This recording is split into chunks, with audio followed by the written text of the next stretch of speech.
হ্যাঁ রে সঞ্জীব, আমার ভাইদের কিনা তোর কোনো সমস্যা আছে? না তো, কি সমস্যা থাকবে? ওরা কি কথা বলতে পারে? দু একটা কথা বলে, আমার সঙ্গে কথাই হয় না ওদের। ডাক তো ওদেরকে। না, ডাক ডাক ডাক ডাক।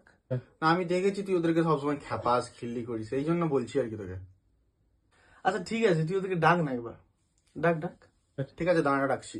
ভাই, এ ভাই, ভাই, ভাই, এ ভাই। হ্যাঁ দাদা, বলো। দেখছিস? হ্যাঁ দাদা। দেখছিস আবার খিল্লি করছিস তো ওদেরকে। তুই দেখবি এক্ষুনি আমি ওর সঙ্গে কথা বলবো, ও দুটোর বেশি শব্দ বলতেই পারবে না। ঠিক আছে, কথা বল। ভাই তুই সে কি খেয়েছিস রে? বল। ভাত। দেখছিস? ভাত। আর কি খেয়েছিস ভাই? ডাল। আর কি খেয়েছিস? বেগুন। তুই এবার আমাকে বল, সোমনাথ, একে একে আমি কি জন্য এর সঙ্গে কথা বলবো? একে আমি জিজ্ঞেস করছি কি খেয়েছিস, বলছে ভাত, ডাল, বেগুন। তো মানুষ এর সঙ্গে কথা বলবে? দুটো শব্দের বেশি কথা বলতেই পারে না। তুই তো জানিস ওরা ওরকম, তবুও তো সবসময় ওদেরকে নিয়ে খিল্লি করবি তুই। হ্যাঁ, দেখছিস? তোকে জিজ্ঞেস কর তো হেগে জল দেয় কিনা, জিজ্ঞেস কর। হ্যাঁ রে ভাই, তুই হেগে জল দিস না, কি বলছে? না দাদা। দেখ দেখ দেখ, জল দেয়নি, নিজেই বলছে, দেখ।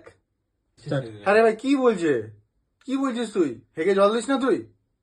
না তো, দিস না? দেই। ও তো কথাই বলতে পারছে না, দেখ, একবার বলছি দেই, একবার বলছি দেই না। কি কার কথা বিশ্বাস করবি বল তুই? ও আদৌ জল দেয়? জিজ্ঞেস করতে আরেকবার। দেই। একজনকে সামলাতে পারছি না, আরেকজনের ভাই। এ ভাই, তুই কোথায় গেছিলি?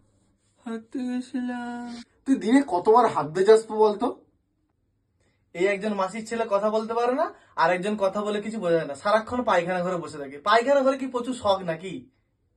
তুই তো জানিস ও একটু পায়খানা করতে ভালোবাসে। তুই তো জানিস ও একটু পায়খানা করতে ভালোবাসে। আরে তা বলে সারাক্ষণ পায়খানা ঘরে বসে থাকবে? শুধু খাওয়ার সময় মনে হয় আসে, নাহলে সারাক্ষণ আমি যখনই দেখি ওই পায়খানা ঘরে। তুই তো জানিস ওরা ওরকম, তবুও তো সবসময় ওদেরকে নিয়ে খিল্লি করবি তুই।